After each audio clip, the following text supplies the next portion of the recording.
أهلا بيك يا دكتور.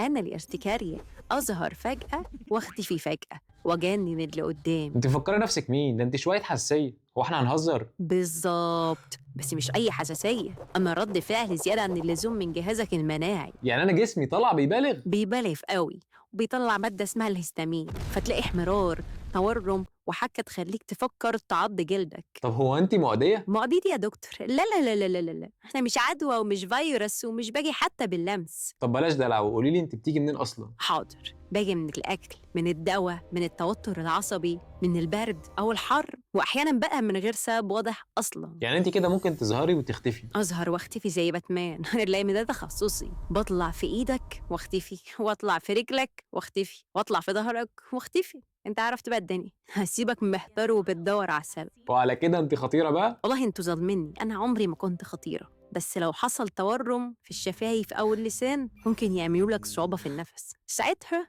لازم تتدخل يا دكتور. طب علاجك ايه عشان انا اتخنقت منك؟ خلاص انا اسفه يا دكتور، وهقول للناس تعمل فولو. ما تنسوش تعملوا فولو للدكتور عشان ما يطلعلكمش في احلامكم او في حياتكم. اول حاجه في العلاج هي مضادات الهستامين، وده حجر الاساس. وتاني حاجه تتجنبوا الحاجات اللي ممكن تهيجني، واحيانا بقى ممكن نستخدم كورتيزون لفتره قصيره، بس ده طبعا تحت اشراف طبي. لحقتي نفسك يا ارتكاريه. وزي ما سمعتوا الارتكاريه مزعجه لكن هي مش مخيفه وطيبه وبنت حلال، بس هي محتاجه اللي يفهمها صح، ولو فهمناها صح هنرتاح منها. زين العقل يا دكتور، وزي ما الدكتور قال لكم انا عايزاكم تهدوا وانا همشي لوحدي. فلو شفتوا حد جلده بيحكه جامد وعنده طفح جلدي بصوره مفاجاه، ما تخوفوش وفهموا كل حاجه. شيروا الفيديو يمكن تريحوا حد تعبان مني، او ما تشيروش براحتكم. واكتبوا لنا تحت في الكومنتات تحبوا نتكلم عن ايه الفتره الجايه.